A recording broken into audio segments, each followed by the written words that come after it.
سلام کی فضیلت۔ عن عمران بن حسین رجلا جاء إلى النبي صلى الله عليه وسلم فقال السلام عليكم قال النبي صلى الله عليه وسلم 10 ثم جاء آخر فقال السلام عليكم ورحمة الله فقال النبي صلى الله عليه وسلم 20 ثم جاء آخر فقال السلام عليكم ورحمة الله وبركاته فقال النبي صلى الله عليه وسلم 30۔ ترجمہ حضرت عمران بن حسین رضی اللہ عنہ سے روایت ہے کہ ایک شخص نے نبی اکرم صلی اللہ علیہ وسلم کے پاس آ کر کہا السلام علیکم۔ نبی اکرم صلی اللہ علیہ وسلم نے فرمایا اس کے لیے 10 نیکیاں ہیں۔ پھر ایک دوسرا شخص آیا، اس نے کہا السلام علیکم ورحمۃ اللہ۔ نبی اکرم صلی اللہ علیہ وسلم نے فرمایا اس کے لیے 20 نیکیاں ہیں۔ پھر ایک اور آدمی آیا اور اس نے کہا السلام علیکم ورحمۃ اللہ وبرکاتہ۔ نبی اکرم صلی اللہ علیہ وسلم نے فرمایا اس کے لیے 30 نیکیاں ہیں۔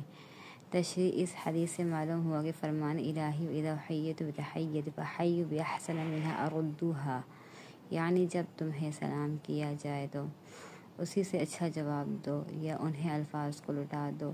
سورۃ النساء کے مطابق سلام کا جواب سلام کرنے والے سے اچھا دو، اور اگر ایسا نہ کر سکو تو انہیں الفاظ کو لٹا دو۔ یاد رہے کہ یہ حکم مسلمانوں کے لیے ہے، یعنی خیر اور برکت کی کثرت کی دعا کسی مسلمان کے حق میں ہی ہونی چاہیے، نہ کہ غیر مسلم کے لیے یا غیر مسلم کو ابتدا اسلام کے الفاظ سے سلام کرنا جائز نہیں۔ جو اہل اسلام اور اہل جنت کا داعی ہے، یعنی مخاطب کو متعین کر کے اسے سلامتی کی دعا دینا اور السلام علیکم کہنا، البتہ اگر غیر مسلم سلام فعل کرے تو اسے سلام کا جواب دے دینا چاہیے، لیکن جواب میں وعلیکم السلام پورا نہیں کہا جائے بلکہ صرف وعلیکم کہنا پر اکتفا کیا جائے۔ اگر غیر مسلم کو ابتدا سلام کرنا پڑے تو نبی کریم صلی اللہ علیہ وسلم کے اسوۃ حسنہ میں اس کا حل بھی موجود ہے۔ نبی کریم صلی اللہ علیہ وسلم نے غیر مسلم حکمرانوں کو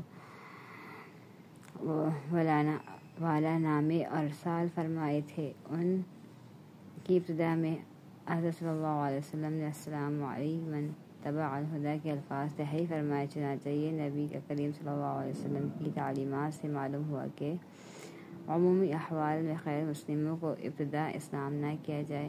ہاں، اگر کسی موقع پر اس کی ضرورت ہو تو مخاطب کو متعین کے بغیر عمومی الفاظ میں سلام کے الفاظ کہے جائے، جیسے السلام علی من تبع الہدی، یعنی اس پر سلامتی ہو جو ہدایت کی پیروی کرے۔ لہذا ضرورت کے موقع پر ابتدا ان الفاظ میں سلام کرنے کی اجازت ہے۔ نیز جس مجمع میں غیر مسلموں کے ساتھ مسلمان بھی موجود ہوں، خواہ ایک بھی مسلمان ہو، تو ان مسلمانوں کی نیت سے مجمع کو سلام کرنا جائز ہے۔